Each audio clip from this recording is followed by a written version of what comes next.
Parents మెచ్చిన university Sankalchand Patel university Gujarat.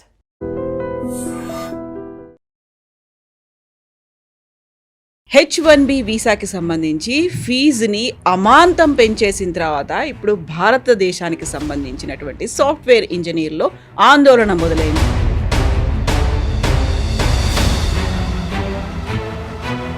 మళ్ళీ ఎందుకని మనం H1B కాకపోతే అదర్ ఆల్టర్నేట్స్ ఉన్నాయి, అమెరికా కాకపోతే వేరే కంట్రీస్ ఉన్నాయి, అమెరికా వద్దనుకుంటే మనమే అమెరికన్ డ్రీమ్ అని మనం చెప్పుకుంటాం ఇప్పుడు. Whereas today while driving here I was listening to a podcast, I think CBS న్యూస్లో చూశాను. అమెరికాలో ఉన్న యంగ్స్టర్స్కి సైన్స్ స్టెమ్ మన అందరికీ తెలుసు కదా, science, technology, engineering and maths,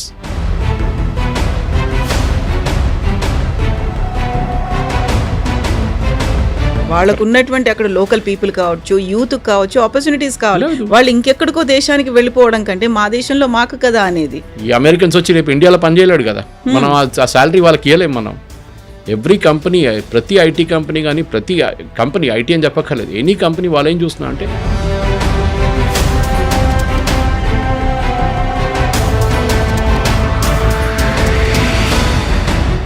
Modi ఎందుకు ఇన్వాల్వ్ అవ్వట్లేదు?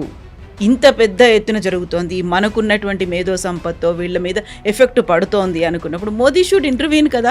ఇలా ఎందుకు జరగట్లేదు? ఎందుకు సైలెంట్గా ఉన్నాడు మోదీ అని? ఎందుకు ఇంటర్వ్యూ చేస్తారండి చెప్పండి? మోదీ ఇంటర్వ్యూ చేస్తే పట్టించుకుంటాడా? He has to take care of his local audience. రేపు బంగ్లాదేశ్ ప్రైమ్ మినిస్టర్ వచ్చి మా వాళ్ళని ఇక్కడ ఉండనీయమంటే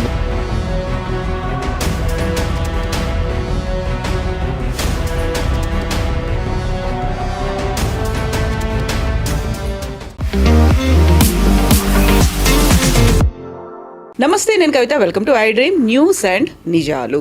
H1B వీసాకి సంబంధించి ఫీజుని అమాంతం పెంచేసిన తర్వాత ఇప్పుడు భారతదేశానికి సంబంధించినటువంటి సాఫ్ట్వేర్ ఇంజనీర్లో ఆందోళన మొదలైంది. గతంలోనూ టారిఫ్లు పెంచిన తర్వాత భారతీయులకు సంబంధించినటువంటి ఆందోళన, ప్రస్తుతం ఇంకొక రకమైనటువంటి పరిస్థితులు. ఈ నేపథ్యంలోనే H1B వీసా ఫీజు అంత పెంచిన తర్వాత, లాటరీ సిస్టాన్ని రద్దు చేసిన తర్వాత నెక్స్ట్ ఆల్టర్నేట్స్ ఏం కనిపిస్తున్నాయి? అమెరికా కాకపోతే ఇతర దేశాల్లోకి వెళ్ళడానికి ఉండేటువంటి పరిస్థితులు ఏంటి? అండ్ మన దగ్గర ఉన్నటువంటి ప్రొసీజర్స్ ఎలా ఉన్నాయి? మనం వారికి కావలసినటువంటి ప్లాట్ఫామ్స్ని, లేకపోతే ఎంకరేజ్మెంట్ అనేది భారతదేశంలో కూడా ఉందా? మనతో పాటుగా ఉన్నారు సీనియర్ జర్నలిస్ట్ సురేష్ కొచ్చతిల్ గారు. సార్ నమస్తే. నమస్తే. H1B వీసాలకు సంబంధించి ఆల్మోస్ట్ భారతీయులే మెజారిటీ ఉంటున్నారు అనే దాంతో పాటుగా లాటరీ సిస్టంలో కూడా ఎవరు పడితే వాళ్ళకు వచ్చేస్తుంది. H1B వీసా తీసుకుని వెళ్తున్నారు, అక్కడ గ్రీన్ కార్డ్ వస్తుంది, అక్కడ PR తీసుకుంటున్నారు, అక్కడే సెటిల్ అయిపోతున్నారు. ప్రతి ఒక్కరికి ఒక ప్రెస్టీజ్ ఇష్యూ లాగా ఉండేది, ఒక పీర్ గ్రూప్లో ఉండేది, చాలా గొప్పగా చెప్పుకునేవాళ్ళు. ఒక్కసారి అన్నీ షాటర్ అయిపోయాయా, ప్రతి డ్రీమ్ క్లోజ్ అయిపోయిందా అనుకుంటున్నప్పుడు మళ్ళీ ఎందుకని మనం H1B కాకపోతే అదర్ ఆల్టర్నేట్స్ ఉన్నాయి, అమెరికా కాకపోతే వేరే కంట్రీస్ ఉన్నాయి, అమెరికా వద్దనుకుంటే మనమే డెవలప్ అవ్వచ్చు, ఇలా అనుకుంటప్పుడు నిజంగా సాటిస్ఫైయింగ్గా ఉన్నాయంటారా వస్తున్నటువంటి ఫలితాలు కావచ్చు, ఆలోచనలు, ఐడియాలు? అమెరికన్ డ్రీమ్ అని మనం చెప్పుకుంటాం ఎప్పుడు, ఎస్పెషల్లీ తెలుగు స్టేట్స్లో, తెలుగు స్పీకింగ్ స్టేట్స్లో. ఇది మీకు మా దగ్గర కనిపించదు. కేరళలో నర్సెస్కి చాలా డిమాండ్ ఉంది అబ్రాడ్. తీసుకెళ్తారు వాళ్ళు, మీరు అప్లై చేయాల్సింది అంతే. 3 years ఎక్స్పీరియన్స్ కాగానే ఏదైనా దానికోసం అపోలోలో అంటే పెద్ద పెద్ద హాస్పిటల్స్లో ఇక్కడ వచ్చి AIG లాంటి హాస్పిటల్ పనిచేసి వాళ్ళు వెళ్ళిపోతారు 3 years తర్వాత. లేకుంటే గల్ఫ్లో వెళ్ళి పనిచేస్తారు, జీతాలు చాలా హెవీ అక్కడ. కానీ మన దగ్గర ప్రాబ్లం ఎక్కడ వచ్చిందంటే ఈ H1Bని అబ్యూస్ చేసుకున్నారు, మిస్యూజ్ చేసుకున్నారు. మీకు ఏ ప్రొవిజన్ ఇచ్చినా కానీ దాన్ని యూజ్ చేసుకోండి, మిస్యూజ్ చేయకండి. మన భారతీయుల మీద అన్నిటికంటే పెద్ద కంప్లైంట్ ఇది, that if we given a chance we will misuse it. అందరని చెప్పట్లేదు, మోస్ట్లీ. ఇది H1B మొదలైంది మనందరూ, I think it is president Bush టైంలో అనుకుంటాను, 1990లో ఇట్ స్టార్టెడ్ దిస్ ప్రాసెస్. ఎందుకంటే అమెరికా దగ్గర స్కిల్ వర్క్ ఫోర్స్ లేకుంటే, అప్పుడు ఐ థింక్ అమెరికన్ సైన్స్ ఫౌండేషన్ అనుకుంటే వాళ్ళకి సర్వే చేస్తే 165,000 మంది షార్టేజ్ ఉంది స్కిల్డ్ వర్క్ ఫోర్స్లో. Whereas today while driving here I was listening to a podcast, I think CBS న్యూస్లో చూశాను. అమెరికాలో ఉన్న యంగ్స్టర్స్కి సైన్స్ స్టెమ్ మన అందరికీ తెలుసు కదా, science, technology, engineering and maths చేసిన సబ్జెక్ట్లో PhD దాకా చేసిన వాళ్ళకి ఉద్యోగం లేదు అమెరికాలో. మనం ఏం చేస్తాం అంటే, ఫర్ ఎగ్జాంపుల్ ఒక మీడియం శాలరీ అమెరికాలో $1,00,000 అనుకుందాం పర్ ఇయర్. వీఆర్ అమెరికన్ వర్కర్కి కావాలి నాకు 1,40,000 కావాలంటాడు, 1,20,000 కావాలంటాడు. ఈ expects slightly higher salary, cost of living ఎక్కువ అక్కడ, మనందరికి తెలిసింది. అదే టైంలో ఇండియన్ చేసి ఏమంటున్నాడు, H1Bకి వచ్చినాడు, నేను 55లో కూడా పనిచేస్తా అంటాను. You're beating the system.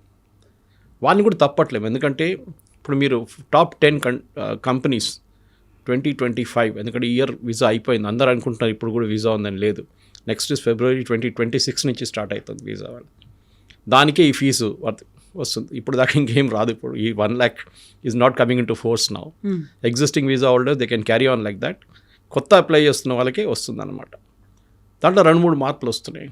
మనం రోజుకొక న్యూస్ వింటున్నా, కానీ ఇప్పుడున్న latest news as we speak, this is the news that lottery system తీసేస్తున్నారు. They will now go back to highly skilled work ఫోర్స్కి. ఇప్పుడు దాకా ఏమైందంటే టాప్ 10 కంపెనీస్లో ఒక్కటే ఇండియన్ కంపెనీ ఉంది, TCS at number 3. Otherwise it's Amazon, Google, Meta, even అక్కడ retail వాళ్ళ అవుట్లెట్స్ కూడా వాళ్ళు ఒక కంపెనీ దాంట్లో ఉందన్నమాట. సో ఆలోచించండి, యూఆర్ టేకింగ్ H1B మీద. యూ వోంట్ బిలీవ్, H1B డాక్టర్లకు కూడా ఉంటుంది.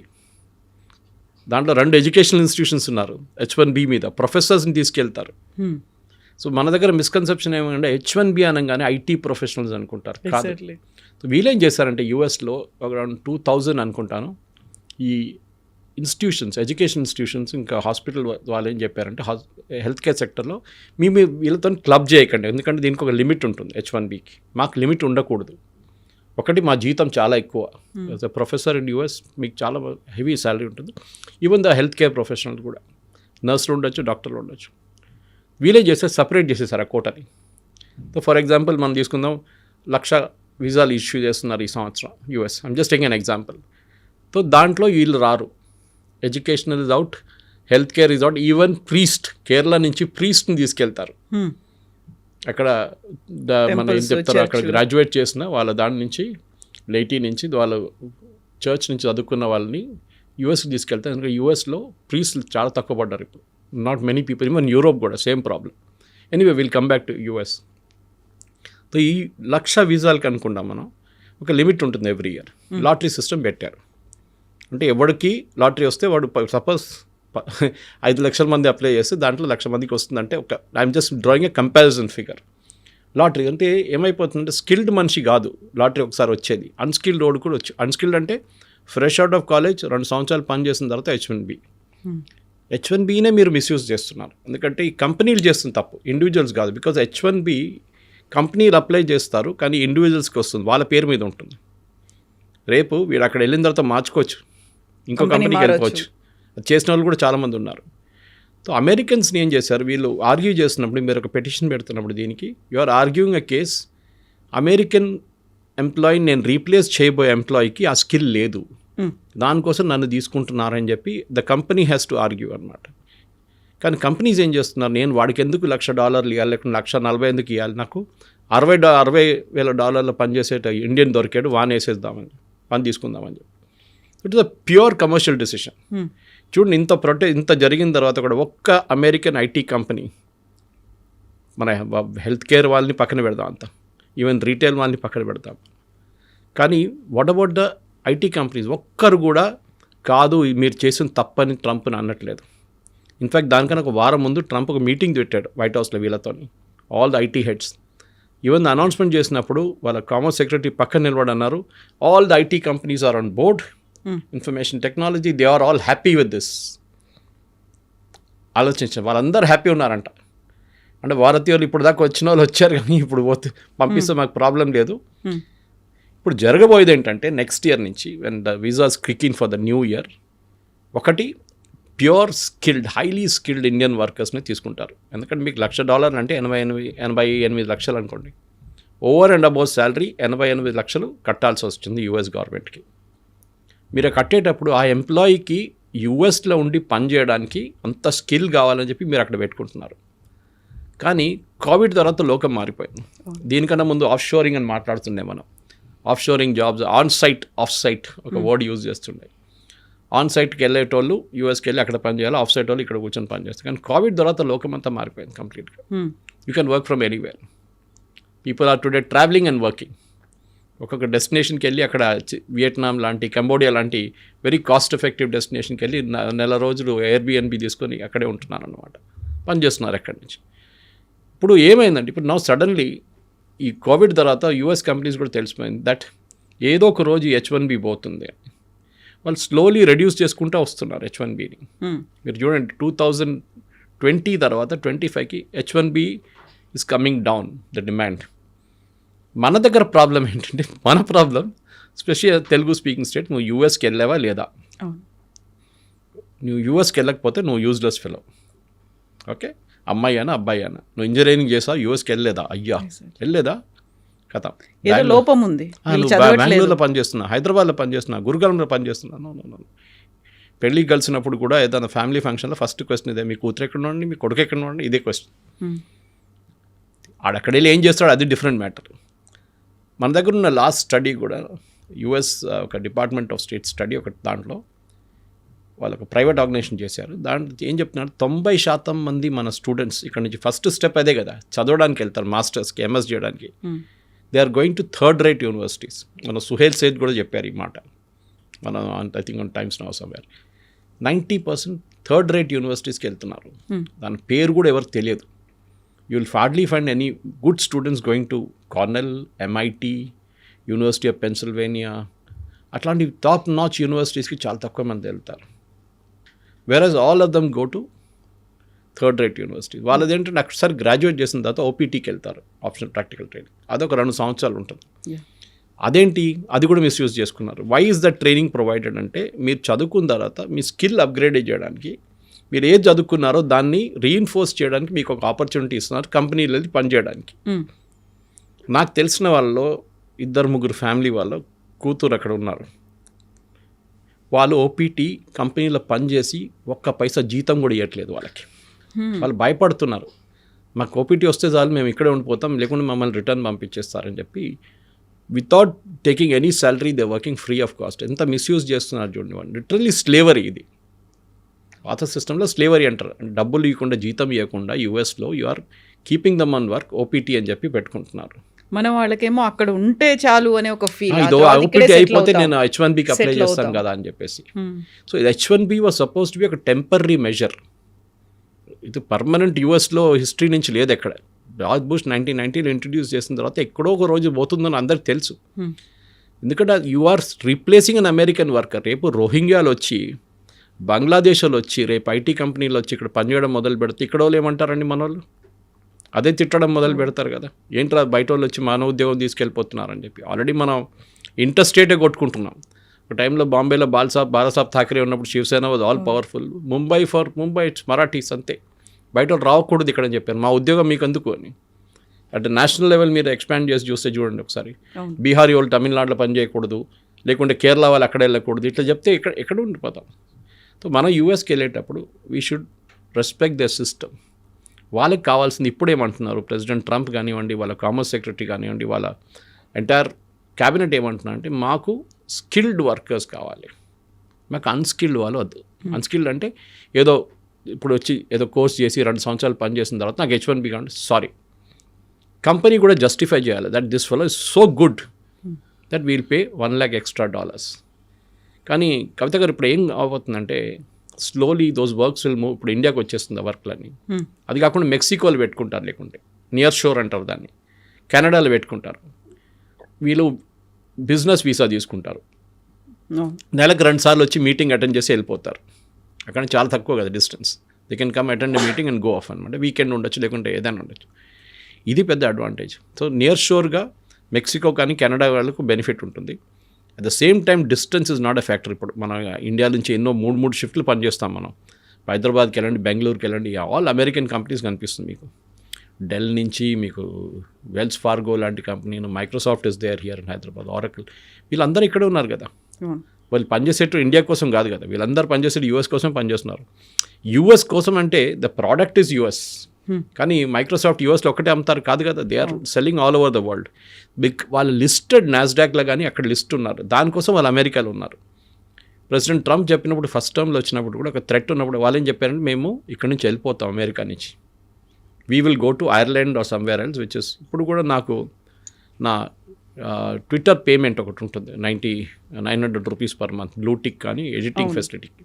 ఎందుకంటే మనం పోస్ట్ చేసిన తర్వాత ఎడిట్ చేయాలంటే నార్మల్ దాంట్లో ఎడిట్ చేయలేదు, ఒకసారి పోస్ట్ అయిపోతే అయిపోతుంది.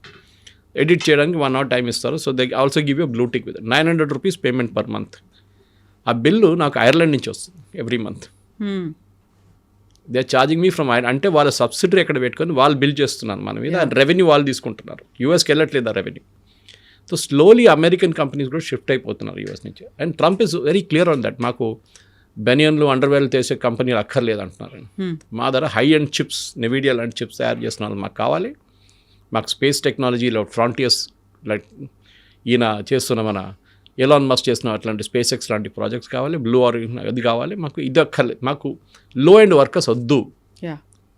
దానికోసం మెక్సికో నుంచి వచ్చి పనిచేసేటోళ్ళంతా అక్కడ అగ్రికల్చర్ సెక్టర్లో పనిచేస్తారు చాలామంది. ఇప్పుడు ఏమైపోయిందంటే ఇప్పుడు అగ్రికల్చర్ సెక్టర్లో కార్న్కి వాళ్ళ మెయిన్ ప్రోడక్ట్ వాళ్ళ అదే కదా, సోయాబీన్ ఉంటుంది వాళ్ళ దగ్గర, కార్న్ ఉంటుంది. అది హార్వెస్ట్ చేయడానికి మనుషులు లేరు ఇప్పుడు. స్ట్రాబెర్రీస్ ప్లక్ చేయడానికి మనుషులు దొరకట్లేదు. సో అదొక ప్రాబ్లం ఉంది లోవర్ ఎండ్లో. హయ్యర్ ఎండ్లో ఏమో ఈ ప్రాబ్లం ఉంది, ఏది మనం స్కిల్డ్ వర్కర్స్ ప్రాబ్లం. ఇది సార్ట్అవుట్ చేయాలంటే కవిత గారు ఒకటే ఆప్షన్ ఉంది, you have to look at new షోర్స్, new places. మీకు ఇండియాకి రావచ్చు, కానీ చాలామంది ఒకసారి యూఎస్కి వెళ్ళిన తర్వాత నువ్వు వచ్చేసేవారా, ఏమైంది, ఉద్యోగం పోయిందా? ఓన్లీ యూఎస్ అయితేనే మిగతా వాటిల గురించి ఆలోచించారు. Germany offers very good quality of life. Ireland ఏం తక్కువ కాదు. అన్ని కంట్రీస్ వాళ్ళు ఇమిగ్రేషన్ టైట్ చేసేస్తున్నారు, నో డౌట్ అబౌట్ ఇట్. ఇప్పుడు నేను వస్తూ చెప్పాను చూడండి కెనడా గురించి. కెనడాలో they are proposing to bring down the immigration to 5% of the original population. ఇప్పుడు 35-40 ఉన్నారు అక్కడ. హేటియన్స్ని పంపించేస్తున్నారు. ఇండియన్స్ వ్యతిరేకంగా ఆస్ట్రేలియాలో ప్రొటెస్ట్ చేశారు, మనం మీరు చూసుంటారు. ఎందుకు? మీరు వెళ్ళి యూఆర్ నాట్ అసిమిలేటింగ్ వాళ్ళ కల్చర్లో కలవట్లేదు. మీరు మన కల్చర్ మెయింటైన్ చేయాల్సిందే. మన పూజలు మనం చేసుకోవాలి, మన భారత్ మనం తీయాలి. కానీ వాళ్ళకి భారత్ సౌండ్ ఇదంతా వాళ్ళకి నచ్చదు. వాళ్ళకి anyway that's different thing altogether. కానీ చదువుకున్న పిల్లలకి మనం మాట్లాడుతున్నప్పుడు, ఫర్ ఎగ్జాంపుల్ మీరు జర్మనీకి వెళ్ళారనుకోండి, జర్మనీ హ్యాస్ యూరోపియన్ కంట్రీస్ ఒక అడ్వాంటేజ్ ఉంది కవిత. దే అప్ ఫ్రంట్ చెప్పేస్తారు మీకు, what you see is what you get అంటారు ఇంగ్లీష్లో. ఇది మీకు H1Bగా మీకు అక్కడ కాదు ఇక్కడ కాదని పెట్టారు వాళ్ళు ఎప్పుడు. సో స్పెసిఫిక్గా చూస్తే కూడా మీరు జర్మనీ చూస్తే మీకు ఒక బ్లూ కార్డ్ ఒకటి ఉందండి, you can take it and that allows you what. ఆ బ్లూ కార్డ్ స్కీమ్లో 33 నెలలు మీరు అక్కడ పనిచేసిన తర్వాత స్కిల్డ్ వర్కర్స్కి, including engineers and IT professionals and health care వర్కర్స్కి మీకు పర్మనెంట్ రెసిడెన్సీకి మీరు అప్లై చేయొచ్చు. ఆలోచించండి, అది it's a big advantage. Permanent residency కాదు, వీళ్ళందరూ వెళ్ళేది అదే. ఎందుకంటే మీకు గ్రీన్ కార్డ్ రావాలంటే అది ఇంకో స్టోరీ. ఇప్పుడు గ్రీన్ కార్డ్ కూడా ఆయన చాలా మొత్తం రెస్ట్రిక్షన్స్ పెడుతున్నారంటే గ్రీన్ కార్డ్ హోల్డర్స్ కూడా. ఆలోచించు, ఒక గ్రీన్ కార్డ్ సిటిజన్షిప్ కాదు కదా, you have still wait for your citizenship. Green card వాళ్ళు కూడా పెడుతున్నప్పుడు ఎందుకు అంత రిస్క్ తీసుకుంటున్నారు, ఎందుకు అంత టెన్షన్లో ఉంటారు మీరు? ఇక్కడ నుంచి మీ పిల్లల్ని పంపించేటప్పుడు మిగతా ఆప్షన్స్ కూడా చూసుకోండి. మళ్ళీ థర్డ్ రేట్ యూనివర్సిటీస్ పంపించకండి. ట్రూ, పంపిస్తే send them to the best universities. మన దగ్గర ఏమైపోతుందంటే ఐఐటి తర్వాత ఒక నార్మల్ కొన్ని కాలేజెస్ ఉంటుంది, దాని తర్వాత మొత్తం థర్డ్ రేట్ ఉంటుంది ఇంజనీరింగ్ కాలేజెస్ అన్ని. కానీ అక్కడ పంపిస్తారు వాళ్ళ పిల్లలు ఏదో ఇంజనీరింగ్ చేసుకోవాలని చెప్పి. It's a different subject. But so ఈ పర్మనెంట్ రెసిడెన్సీ కోసం ఫాస్ట్ ట్రాక్ రూట్లో జర్మనీలో బ్లూ కార్డ్ స్కీమ్ అని ఉంది. అండ్ డెఫినెట్గా I think or people should, మన దగ్గర ఉన్న పిల్లలు కూడా అక్కడ వెళ్ళి చదువుకున్న తర్వాత ఉద్యోగం చేసి అక్కడే ఉండాలనుకున్న వాళ్ళు ఉండొచ్చు. And German language is very easy to learn. I can speak German. నేను కాలేజ్లో ఉన్నప్పుడే జర్మన్ నేర్చుకున్నాను. ఓకే, సో ఇట్స్ అంత పెద్ద ప్రాబ్లం ఏం కాదు. If you can mispronounce English you're good in German అంటారు యాక్చువల్లీ. అదనమాట. ఇంకోటి అంటే జర్మనీ కూడా వాళ్ళ వీసా చాలా క్లియర్గా అప్ ఫ్రంట్ చెప్పేస్తారు. పోయిన సంవత్సరం 2025లో వాళ్ళు 90,000 వీసాలు అప్రూవ్ చేశారు. 90,000 వీసాస్ వర్ హ్యాండెడ్ అవుట్. బహుశా ఈ సంవత్సరం 1,00,000కి వచ్చేస్తుంది. 1,00,000 అంటే తక్కువ కాదు. ఇక్కడ 90,000 వీసా ఇండియన్ ప్రొఫెషనల్స్కి ఇచ్చారంటే నెక్స్ట్ ఇయర్ 1,00,000 కావచ్చు. దాంట్లో ఐటీ వాళ్ళు ఒక 60,000 ఉండొచ్చు. మిగతా హెల్త్ కేర్ కానివ్వండి, హాస్పిటాలిటీ కానివ్వండి, ఇట్లాంటి ఇండస్ట్రీస్లో వాళ్ళకి కావాలి మనుషులు అనమాట. ఇది then will come to Germany అయిపోయింది. మీకు next Ireland. Best source is Ireland అనమాట. ఐర్లాండ్లో ఒకటి మీ కాస్ట్ ఆఫ్ ఎడ్యుకేషన్ చాలా తక్కువ అక్కడ కంపేర్ టు యూఎస్. మీరు కంపేర్ చేస్తే వాళ్ళ దగ్గర కూడా క్రిటికల్ స్కిల్స్ ఎంప్లాయ్మెంట్ పర్మిట్ అని ఒకటి ఉంటుంది. ఆ పర్మిట్లో కూడా స్ట్రైట్ ఫార్వర్డ్ రెసిడెన్సీ ప్రోగ్రామ్. ఇది హైలీ స్కిల్డ్ వర్కర్స్కి హై డిమాండ్ ఉన్న ఫీల్డ్లోకి. ఈ హై డిమాండ్ అంటే అది సంవత్సరానికి మారిపోతుంది. What is high demand this year may not be high demand next year. కానీ ఒకసారి మీరు వచ్చేస్తే ఆ ఫీల్డ్ మన దగ్గర అదే మళ్ళీ నేను రిపీట్ చేస్తున్నాను కవిత గారు, మన పిల్లలు యావరేజ్ కాకుండా బ్రిలియంట్ ఉంటేనే నడుస్తుంది. దానికోసం ఐఐటీకి వెళ్ళినాడు ఐఐటీ, మిగతా వాళ్ళే. It's very clear. You will not realise this. మీరు 30 సంవత్సరాలు 20 సంవత్సరాల తర్వాత మీరు ఒక లెవెల్కి వచ్చినప్పుడు మా పైన ఇంకోటి కూర్చున్నాడు వాడు ఐఐటీ వాడు అంటే అప్పుడు మీకు అర్థమవుతుంది దాని డిఫరెన్స్. ఇది అన్ని ఫీల్డ్స్ ఉండే. సీఏ కూడా చాలామంది పిల్లలు సీఏ చాలా టఫ్ అని చెప్పేసి వాళ్ళు ఇంటర్ చేసేసి ఇడిసేస్తారు, లేకుంటే 2 పేపర్లు మిగిలిపోతే చాలా ట్రై చేసిన తర్వాత విసుకొచ్చేసి వద్దని చెప్పేసి వెళ్ళిపోతారు. కానీ you cannot sign unaudited statement, అది మర్చిపోకూడదు. సీఏకే ఉంటుంది ఆ పవర్. అది మీరు ఎప్పుడైనా హాఫ్వే ఎప్పుడు ఇడవకండి. Netherlands is another big country, మీరు అక్కడ కూడా వెళ్ళొచ్చు. యూరోప్లో చాలా ఉండండి. మన ప్రాబ్లం ఏంటంటే మనం ఇండియా దొరకకపోతే ఆస్ట్రేలియా దొరకకపోతే కెనడా, లేకుంటే కెనడా కాకుండా ఆస్ట్రేలియా, అట్లా దీని నడుమిలో కెనడా ఆల్సో చాలా మటుకు యూనివర్సిటీస్ థర్డ్ రేట్ యూనివర్సిటీస్ ఉన్నారు అక్కడ. ఇప్పుడు కెనడాలో కూడా నేను చెప్పిన మాట, ఇప్పుడు ఇమిగ్రేషన్ టైట్ చేసేస్తున్నారు. మాకు ఓన్లీ హై స్కిల్డ్ వర్కర్స్ కావాలంటున్నారు వాళ్ళు. ప్రాబ్లం ఎక్కడ వచ్చిందంటే కెనడా అండ్ ఆస్ట్రేలియాకి మనుషులు తక్కువ ఉన్నప్పుడు వాళ్ళ దగ్గర అక్కడ పని చేయడానికి మనుషులు లేరు. So they wanted immigration. కానీ అది ఒక ఫ్లడ్ లాగా అయిపోయింది, వరదలకు వచ్చేసింది మొత్తం. అందరు వెళ్ళి అక్కడ సెటిల్ అయిపోయారు, మాకు పర్మనెంట్ రెసిడెన్సీ అది. ఇప్పుడు వాళ్ళు ఏమంటున్నారు, మా లోకల్ పాపులేషన్కి ఉద్యోగాలు లేవు, మీరు వచ్చి మా ఉద్యోగాలను తీసుకెళ్ళిపోయారు. Of course you become a Australian citizen or a Canadian citizen. కానీ మా వాళ్ళకి ఏం చెప్పాలి మేము? ఎవరైతే అక్కడే ఉన్నారు నేటివ్ రైట్ వింగ్, దానికోసం చూడండి రైట్ వింగ్. బ్రిటన్లో కూడా Farage he's coming up now, polls next poll he'll be the prime minister అంటున్నారు. Typical right wing. పోలాండ్ ఒక్క ఇమిగ్రెంట్ని కూడా లోపల రానియరు. Poland is one big island లాగా అనమాట. Poland with in Europe it's become island for no immigration allowed, no refugees, nothing వాళ్ళు. So refugees ఇంకో మాట, అది మనం రెఫ్యూజీస్ కాదు కదా, మన హెయిటియన్స్ లాగానో మిగతా వాళ్ళలాగానో బోట్లో రావట్లేదు మనం. We are high skilled professionals. కానీ మన దగ్గర ఏమైపోతుంది అంటే కాంప్రమైజ్ చేసుకుంటున్నాం మనం. ట్రూ, మన స్కిల్ని కాంప్రమైజ్ చేసుకుంటున్నాం. సో నెదర్లాండ్స్ కూడా మీరు వెళ్ళొచ్చు. Netherlands also got very good option. యూరోప్లో అదే మళ్ళీ స్ట్రీమ్ లైన్ ప్రొసీజర్స్ ఉంది వాళ్ళకి. యూఎస్ లాగా ఒక ప్రెసిడెంట్ వస్తే ఒక రూల్, నెక్స్ట్ ప్రెసిడెంట్ వస్తే ఇంకో రూల్ కాదు అక్కడ. The standard rule for everybody అనమాట. సో నెదర్లాండ్స్ కూడా మీకు ఓరియంటేషన్ ఇయర్ వీసా అని ఒకటి ఉంటుంది. టెక్ హబ్, అండ్ ఇట్స్ లోకంలో I think one of the biggest tech hubs అనేది ఈస్ నెదర్లాండ్స్. మనం యూఎస్ అనుకుంటాం కానీ నెదర్లాండ్స్ ఆల్సో చాలా పెద్ద టెక్ హబ్స్, చాలా మటుకు స్టార్టప్స్ అక్కడ ఉన్నాయన్నమాట. సో ఇట్లాంటి చాలా ఆపర్చునిటీస్ ఉన్నాయి కవిత గారు. కానీ మన దగ్గర ప్రాబ్లం ఇక్కడ వస్తుందంటే ఈ ఎడ్యుకేషనల్ కన్సల్టెంట్స్ చూడండి, వాళ్ళు ఏజెంట్లు, వాళ్ళకి కాలేజ్తో టైప్ పెట్టుకుంటారు యూఎస్లో, కెనడాలో, ఆస్ట్రేలియాలో. ఆ కాలేజ్ వాడు వీళ్ళకి డబ్బులు ఇస్తారు, స్టూడెంట్స్ పట్టుకోరండి మీరు. కాలేజ్ దగ్గర నుంచి కమిషన్ తీసుకుంటారు, ఈ స్టూడెంట్స్ దగ్గర నుంచి కూడా కమిషన్ తీసుకుంటారు, పేరెంట్స్ దగ్గర నుంచి, ఇద్దరు దగ్గర నుంచి సంపాదించుకుంటాడు. వాడు చెప్పేది ఏంటంటే అక్కడ వెళ్ళండి, మీరు వెళ్తే మొత్తం రోడ్డు మీద అంతా బంగారం ఉంటుంది, మీరు నడుచుకుంటూ వెళ్ళేస్తే ఎంత బంగారం కావాలంటే బ్యాగ్లు వేసుకోవచ్చు, అంత బాగా సిటీ అది ఇది అని చెప్పి 5 స్టార్ హోటల్లో ప్రెజెంటేషన్ పెడతారు. వీళ్ళు యూనివర్సిటీ వాళ్ళు వచ్చారు, మనకైతే వైట్ స్కిన్ చూడంగానే మనం పడిపోతాం మనం. వాళ్ళు వచ్చి ఇంగ్లీష్లో యాక్సెంట్లో మాట్లాడతారు, మీరు వచ్చేసేయండి. అక్కడ వెళ్ళిన తర్వాత మీకు గ్రాడ్యుయేషన్ చేసిన తర్వాత మీకు నిజం బయటపడుతుంది, that this paper is not even worth what it is printed on. Quality లేదనేది. సో మీరు కాంప్రమైజ్ చేయకండి just to get to US. మీరు కాంప్రమైజ్ చేసి అది కూడా స్ట్రిక్ట్ చేయబోతున్నారు. ఇప్పుడు చూడండి యూఎస్లో కూడా I think next step president Trump చేయబోతున్నది, మీరు థర్డ్ రేట్ యూనివర్సిటీని తీసుకొస్తే బంద్ చేసి పడేసేయండి అని చెప్పేసి. మాకొద్దు, బెస్ట్ యూనివర్సిటీస్ మెయింటైన్ చేసుకుందాం. మనం కూడా చేయాల్సి ఉండే. మన దగ్గర ఇంజనీరింగ్ కాలేజ్ 180,000 మంది పాస్అవుట్ అవుతారు తెలంగాణలో. ఎందుకంటే అంతమంది, అందులో అక్రిడేషన్ కార్డు కూడా లంచాలు ఇచ్చి తెచ్చుకుంటున్నారు అనేది తెలంగాణలో మీరు చూడండి. 180,000లో 5% మందికి కూడా క్యాంపస్ ప్లేస్మెంట్స్ లేవు, కానీ హోర్డింగ్లో పెడతారు 100% ప్లేస్మెంట్ అని. అంతా ఫేక్. కానీ ఎందుకంటే వాళ్ళు అడ్మిషన్ కావాలి నెక్స్ట్ ఇయర్కి. So that is another subject. But నేను చాలా డిబేట్ చేశాను దీని మీద. ఫస్ట్ మీరు ఆ క్యాంపస్లో 100% ప్లేస్మెంట్ అనేది బంద్ చేసేసేయండి. Because if your student is good, మీరు బాగుంటే మిమ్మల్ని ఎవడైనా వచ్చి తీసుకెళ్ళిపోతారు. చాలామంది కవిత గారు, this in advice to students, మీరు ఇంటర్న్షిప్ చేస్తున్నప్పుడు మీరు ఏ కంపెనీలో ఇంటర్న్ చేస్తున్నారో వాళ్ళు మిమ్మల్ని మీ బిహేవియర్ని అబ్జర్వ్ చేస్తారు. మీరు కరెక్ట్ 9 గంటలకు వచ్చి 6 గంటలకు వెళ్ళిపోతారా, కాదు మీరు కష్టపడి పని చేస్తారా, మీకు ఇచ్చిన ప్రాజెక్ట్ టైంలో కంప్లీట్ చేస్తున్నారా, మీ ప్రజెంటేషన్ స్కిల్స్ ఏంటని. మోస్ట్లీ 90% ఇంటర్న్షిప్ చేసిన కంపెనీ వాళ్ళే మిమ్మల్ని తీసుకుంటారు. మీరు క్యాంపస్ ప్లేస్మెంట్కి వెళ్ళక్కర్లేదు. కానీ అది కూడా మనం చేయట్లేదు. This is the problem. వాళ్ళు ఇంటర్న్షిప్ అంటే ఏదో చేయాలి కంపల్సరీ, నేనేం చేయాలి, చేసి వచ్చేస్తాను ఇంటర్న్షిప్, వాడు సర్టిఫికేట్ ఇస్తాడు నాకు, అది చాలు. యాటిట్యూడ్ మారాల్సింది, అది మారట్లేదు. మేము చదువుకున్నప్పుడు ఇన్ని ఆపర్చునిటీస్ లేకుండే, అస్సలు లేకుండే. మేము బ్రిటిష్ లైబ్రరీకి వెళ్ళి అక్కడ పాత పేపర్లు తీసి అడ్మిషన్ కోసం చూస్తుండే మేము. ఇప్పుడు ఇంటర్నెట్ ఉంది, అన్నీ ఉన్నాయి. ఆ టైంలో ఇంటర్నెట్ కూడా లేదు. సో టుడే ఇంత ఆపర్చునిటీస్ ఉన్నప్పుడు మీరు కాంప్రమైజ్ చేయకండి.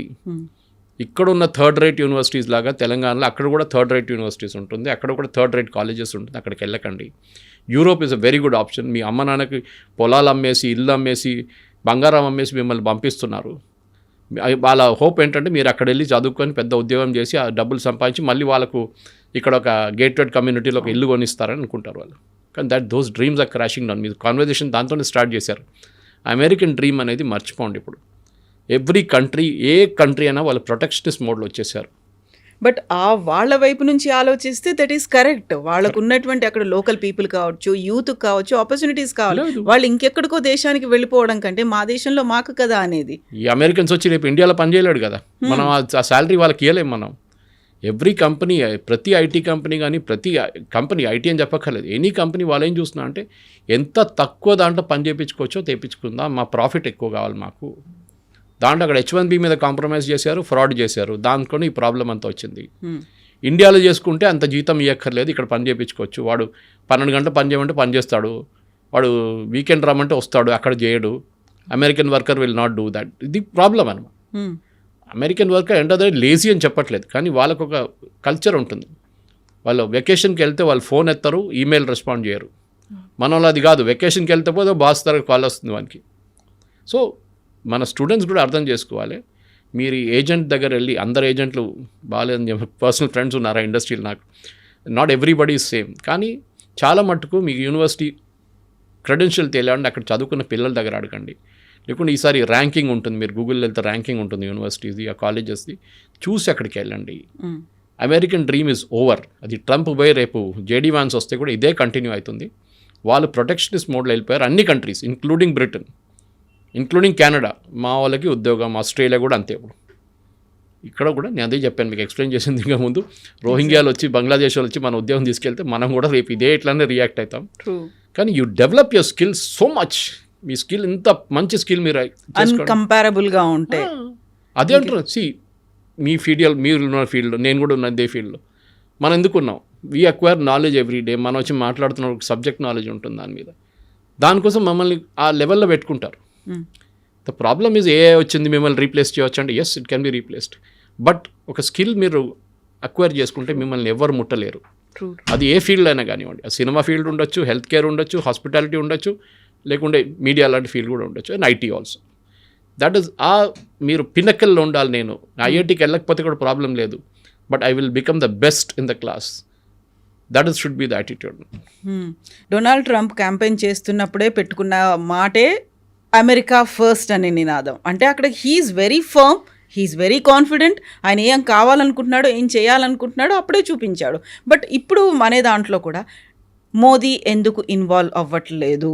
ఇంత పెద్ద ఎత్తున జరుగుతోంది, మనకున్నటువంటి మేధో సంపత్తో వీళ్ళ మీద ఎఫెక్ట్ పడుతోంది అనుకున్నప్పుడు మోదీ షుడ్ ఇంటర్వ్యూన్ కదా. ఇలా ఎందుకు జరగట్లేదు? ఎందుకు సైలెంట్గా ఉన్నాడు మోదీ అని? ఎందుకు ఇంటర్వ్యూన్ చేస్తారండి చెప్పండి? మోదీ ఇంటర్వ్యూన్ చేస్తే వాళ్ళు ట్రంప్ పట్టించుకుంటాడా? He has to take care of his local audience. రేపు బంగ్లాదేశ్ ప్రైమ్ మినిస్టర్ వచ్చి మా వాళ్ళని ఇక్కడ ఉండనీయమంటే మన వాళ్ళు పట్టుకుంటారా? తిడతాం వాడిని. You take care of your own country first. వాళ్ళ అమెరికన్ సిటిజన్స్ ఇంట్రెస్ట్ చూసుకుంటున్నారు. మోదీ ఇంటర్ఫియర్ చేసి ఏం చెప్తారు? మా వాళ్ళని రానియండి, ఇంకా H1B visa issue. You are broken the law. మీరు లా బ్రేక్ చేశారు. You are replacing an American worker with lesser salary. మీరు అక్కడ స్కిల్డ్, ఆ టాప్ స్కిల్ వర్కర్ కాదు, మీరు H1B తీసుకుంటున్నారు. You're taking it for a medium skilled person. వాళ్ళు ఇప్పుడు కూడా రావద్దంటలేదు. They are still giving H1B visas. And వాళ్ళు ఏమంటున్నారంటే, అంత స్కిల్ ఉన్న మనిషి ఉంటే మీరు $1,00,000 కూడా కట్టచ్చు. గూగుల్ అని ఉండొచ్చు, మెటా ఉండొచ్చు, ఆరకిల్ ఉండొచ్చు, మైక్రోసాఫ్ట్ ఉండొచ్చు, ఎవరైనా ఉండొచ్చు. They can pay that amount. అంత స్కిల్డ్ వర్కర్ ఉంటే మీకు $120 జీతం ఇస్తున్నాడు, $1,00,000 ఎక్స్ట్రా ఇన్కమ్ చేయడానికి ప్రాబ్లం లేదు. బహుశా అది వన్ టైం ఫీ ఉండొచ్చు. ఇప్పుడైతే ఎవ్రీ ఇయర్ రిన్యూవల్ అంటున్నారు, కానీ వన్ టైం ఫీ అయిపోతుంది. ఒకసారి కట్టేస్తే మీకు H1B మీద మీ ఆ పీరియాడిసిటీ, మీ రిన్యూవల్ దాకా అది ఉండిపోతుంది అట్లనే. కానీ ప్రాబ్లం ఇక్కడ వస్తుంది, మీరు కాంప్రమైజ్ చేసాం, మనం దాన్ని మిస్యూజ్ చేసాం. మనం ఇండియన్సే తప్పు పట్టలేదు, అక్కడ ఉన్న కంపెనీలు కూడా మిస్యూజ్ చేశారు. తక్కువ వేజెస్లో తక్కువ స్కిల్ ఉన్న వాళ్ళు తీసుకెళ్ళి పెట్టేసి ప్రోగ్రామ్ మొత్తం ధ్వంసం చేసిన తర్వాత న్యాచురల్లీ అక్కడ ఉన్న పార్లమెంటేరియన్స్ అంటే వాళ్ళ కాంగ్రెస్ మెన్ అంటాం, వాళ్ళు ఏం చేస్తున్నారు, వాళ్ళు అంటున్నారు you are misused it. Let us get red. దీంట్లో చూడండి డెమోక్రాట్స్ అండ్ రిపబ్లికన్స్ ఇద్దరు ఉన్నారు తోడు. Otherwise they are all separate. కానీ రిపబ్లికన్స్ అండ్ డెమోక్రాట్స్ ఇద్దరు కలిసి మేము అడ్డుకోవాలి మా వాళ్ళకి, ఎందుకంటే వాళ్ళకి ఓట్లు వేయాలండి. అవును. రేపు ఫర్ ఎగ్జాంపుల్ అలీగఢ్లో లేకుంటే లక్నోలో 1,00,000 ఉద్యోగాలు పోయిందనుకోండి, బంగ్లాదేశ్ వాళ్ళు వచ్చి అక్కడ వచ్చి ఉద్యోగాలు తీసుకెళ్ళిపోతే మోదీకి ఓట్లు పడుతుంది అక్కడ? పడదు కదా. ఆ ఓటు ఉద్యోగం పోయినాడు కొప్పడి ఇంకేసారి ఉల్టా క్యాంపెయిన్ చేస్తాడు. ఇదే అమెరికాలో కూడా. So make America great again చెప్పింది అంటే వీఆర్ బ్రింగింగ్ బ్యాక్ ఎంప్లాయ్మెంట్. మా అమెరికన్స్కి లేని ఉద్యోగం మేము తీసుకొస్తున్నాము. స్కిల్ లేని, ఇప్పుడు అమెరికాలో skill is available in plenty. నేను అదే చెప్పాను ఇవాళ వస్తున్నప్పుడు. I heard students from Pennsylvania కానివ్వండి, మిగతా యూనివర్సిటీ, రాస్టర్ యూనివర్సిటీ, అన్నింటిలో చాలా మటుకు హార్వర్డ్ నుంచి కూడా you are getting the best MIT great. అక్కడి నుంచి వచ్చిన కొంతమంది పిల్లలు కూడా ఉద్యోగం రావట్లేదు. ఎందుకు అంటే this is the problem that somebody else has taken the job away అంటున్నారు వాళ్ళు. మా ఉద్యోగం ఇంకోటి తీసుకెళ్ళిపోయాడు, మాకు కావాలంటే నాకు $1,20,000 ఇవ్వాలి, వాడేమో 60,000 వచ్చి పనిచేస్తున్నాడు, వాడు తీసుకెళ్ళిపోయాడు మా ఉద్యోగం, మాకు ఉద్యోగం లేదని.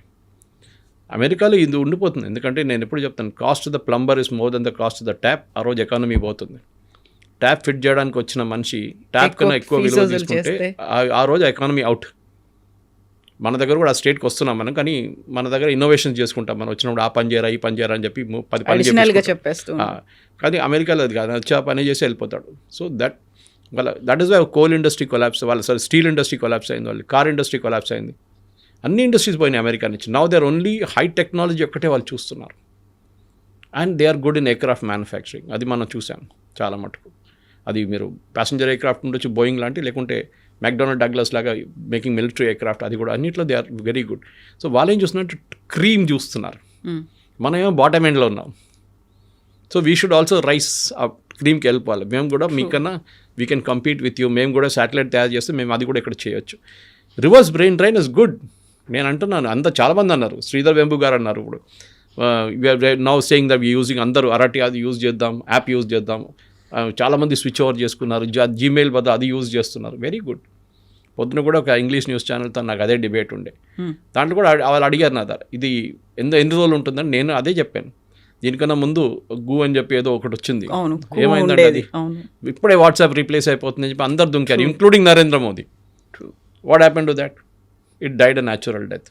మీకు రిటైన్ చేయడం చాలా కష్టం, but with Zoho that is possible. ఎందుకంటే శ్రీధర్ వెంబు లాంటి మనిషి, ఆయనకు అంత స్టేయింగ్ పవర్ ఉంది, ఆయన దగ్గర అంత ప్రాఫిటబిలిటీ కంపెనీలు ఉన్నాయి ఆయన దగ్గర. అట్లాంటి ప్రోడక్ట్స్ ఎస్, మన ఇండియాలో అదే ప్రాబ్లం. మనం I don't want use the word cyber కూలీ, అది కొంచెం డెరిగేటరీ టర్మ్ యాక్చువల్లీ. కానీ మనం లోవర్ అండ్ సర్వీసెస్లో ఉండిపోయాం. ఒక్క ప్రోడక్ట్ చెప్పండి మనం తయారు చేసింది ఇక్కడ నుంచి. We are not develop products. మనం సర్వీసెస్లోనే మనం నెంబర్ 1లో ఉండిపోయాం. అవుట్ సోర్సింగ్లోనే అమెరికా కోసం పనిచేస్తున్నాము అంతే. అమెరికన్ కంపెనీస్ కోసం ఇక్కడ నుంచి పనిచేస్తున్నాం. వాళ్ళు ప్రోడక్ట్ డెవలప్ చేసి వాళ్ళు మార్కెట్లో అమ్ముకుంటున్నారు, మనమేమో దాన్ని సపోర్ట్ చేస్తున్నాం. We should become a nation which will develop products. చాలా ఇంపార్టెంట్. మన దగ్గర ఐపాడ్ ఎక్కడైనా తయారు చేసాము మనం? ఏం చేయలేదు. బహుశా ఒక ఫినెకల్ ఉండొచ్చు ఇన్ఫోసిస్ దగ్గర నుంచి as a banking product. We have not develop. ఉంది, కేకా లాంటి ప్రోడక్ట్ డెవలప్ అయింది, డార్విన్ బాక్స్ డెవలప్ అయింది, హెచ్ఆర్ వైపు. They are doing good job. Startups చూడండి, ఏరోస్పేస్ స్టార్టప్స్ చూడండి, ఎన్నో తయారవుతున్నాయి. బట్ టిపికల్ ఐటీ దాంట్లో మనం we are not gone up to that level. We are still working. ఒక అమెరికన్ కంపెనీ కోసం పనిచేస్తున్నాం అంతే. కానీ అక్కడి నుంచి మూవ్ అయ్యే మనం we should move to the higher level. అదే మోదీ గారు చెప్తున్నారు, ఆత్మనిర్భరత అంటే అదే. మనం దానికి మన కోసం మనం తయారు చేసుకోవాల్సింది. We should not be dependent on outsiders. బయట వాళ్ళతో మనకు పనే లేదు. చైనాని చాలా మంది మనం కట్ చేసేసాం. ఇప్పుడు కూడా ఒక mobile phone top cover glass, it's coming from China. అది ఇప్పుడు ఒక హైదరాబాద్ బేస్డ్ కంపెనీ వాళ్ళు రీప్లేస్ చేయబోతున్నారు. దాన్ని కూడా టైం పడుతుంది, 6 నెలలు అది కూడా అయిపోతుంది. కానీ we are come to that level. అక్కడ దాకా వచ్చాం కదా. దీనికన్నా ముందు 40%, 30% ఉండే ఇండిజినైజేషన్. ఇప్పుడు అది 70, 80, 90% దాకా వచ్చింది. Same with car manufacturing. ఇప్పుడు మా ఇటు నుంచి ఏం కార్ అక్కడ పంపిస్తున్నాం ఉల్టా మనం ఇప్పుడు. సో ఇండిజినస్ కెపాసిటీ డెవలప్ చేసి మన పిల్లలు అక్కడి నుంచి రిటర్న్ వస్తే మీరు చదువుకోండి, అక్కడ చదువుకొని మీ నాలెడ్జ్ ఎక్వైర్ చేసి you can always come back and work ఇండియాలో. సరే, ఇండియాలో ఉన్న ప్రాబ్లమ్స్ ఇండియాలో ఉంది, లేదని చెప్పట్లేదు. చాలా ప్రాబ్లమ్స్, రెగ్యులేటరీ కానివ్వండి, పనిచేయటం కానీ, కల్చర్ కానీ, చాలా మటుకు మన working culture is very toxic. అది మనం ఏం చేయలేం దాన్ని. కానీ అట్ ద సేమ్ టైం మీకు అదే స్కై రూట్ కానివ్వండి, మిగతా కంపెనీలు కానీ చూసి చెప్తున్నాం మనం, వాళ్ళు అదే సిస్టమ్ నుంచి పనిచేసుకొని బయటకు వచ్చారు కదా. ఎన్నో స్టార్టప్స్ ఉన్నాయి. టీ హబ్కి వెళ్ళండి, you can see lot of startup. Bengaluru వెళ్ళండి, చాలా ఉన్నాయి స్టార్టప్స్. ట్రూ. కానీ మన ఏంటంటే అశ్విని వైష్ణవ్ గారు కాదు, పీయూష్ గోయల్ గారు చెప్పారు మన స్టార్టప్ కల్చర్ గురించి, that we are here to serve food, poor people are serving food to rich people అనమాట. అంటే మన ఫుడ్ డెలివరీలో నెంబర్ 1 అయిపోయాం, కానీ ఒక ప్రోడక్ట్ లాగా మనం డెవలప్ చేయలేదు ఇంకా అని చెప్పి. దట్ ఈస్ స్టిల్ నేను కూడా అదే అనుకుంటాను. ఎందుకంటే we have to go to the product range. Israel చూడండి, నేను చెప్పిన నెదర్లాండ్స్ చూడండి, వీళ్ళు దే ఆర్ నంబర్ 1. ఇజ్రాయలీస్ టెక్నాలజీలో especially defence technologies are number 1. మనం కూడా స్టేట్కి వస్తున్నాం ఇప్పుడు. మన దగ్గర 2 అబ్బాయిలు బిట్స్ పిలానీలో కూర్చొని ఒక డ్రోన్ తయారు చేశారు, ఇండియన్ ఆర్మీకి అమ్మారు. వాళ్ళు హాస్టల్లో కూర్చొని తయారు చేసినట్టు ఉన్నారు మన దగ్గర talent. Let them come back to India. That be the greatest day for Indian economy. Yes, sir. Thank you so much, sir. Thank you. And don't forget to subscribe to iDream. And for more videos, Please subscribe to iDream. Please subscribe to iDream. Please subscribe iDream. And please subscribe to iDream. For more videos, subscribe to iDream. please like, share and subscribe to the channel. Congratulations, iDream. Subscribe to iDream. Subscribe to iDream. So subscribe to iDream Media. iDream ki iDream team andarki huge congratulations. Please subscribe iDream Media. Please subscribe to iDream. Subscribe iDream. Please subscribe to iDream. iDream అంటే నా కళల channel subscribe చేసుకున్న నోరు తిరుగుతలేదు, మీరైతే గంట గుర్తు కొట్టండి. For more such videos, please subscribe to iDream. Subscribe to iDream. Please subscribe to iDream. Please subscribe iDream Media. Please do subscribe to iDream. Please subscribe to iDream Media. For best entertainment and information, please subscribe iDream.